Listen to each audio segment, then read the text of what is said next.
Steps for conducting a systematic review. Systematic reviews are essential tools in evidence-based research. They help synthesize findings from multiple studies to answer a focused research question. Let's explore the key steps involved in conducting a high-quality systematic review. 1. Formulate a clear question. Start with a specific, structured question using frameworks like PICO or SPIDER. This guides your entire review process and determines what to include. 2. Develop a protocol. Create a detailed plan outlining your objectives, eligibility criteria, search strategy, data extraction, and analysis methods. Register it on platforms like Prospero for transparency. 3. Conduct a literature search. Search multiple databases, e.g., PubMed, Scopus, using defined keywords, Boolean operators, and subject headings. Include gray literature to ensure completeness.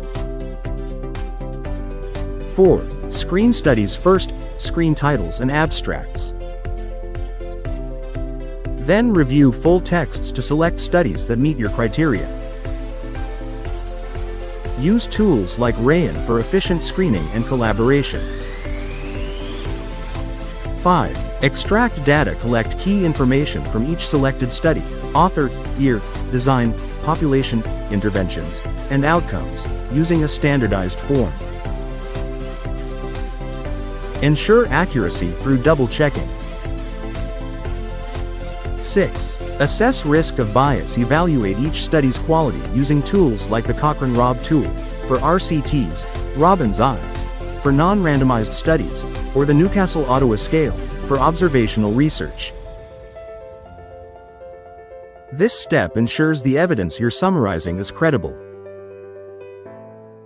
Systematic reviews require careful planning and execution, but they provide high-level evidence that informs policy, practice, and future research. Follow these steps to ensure your review is rigorous, transparent, and valuable. Stay curious. Stay evidence-based. Happy researching!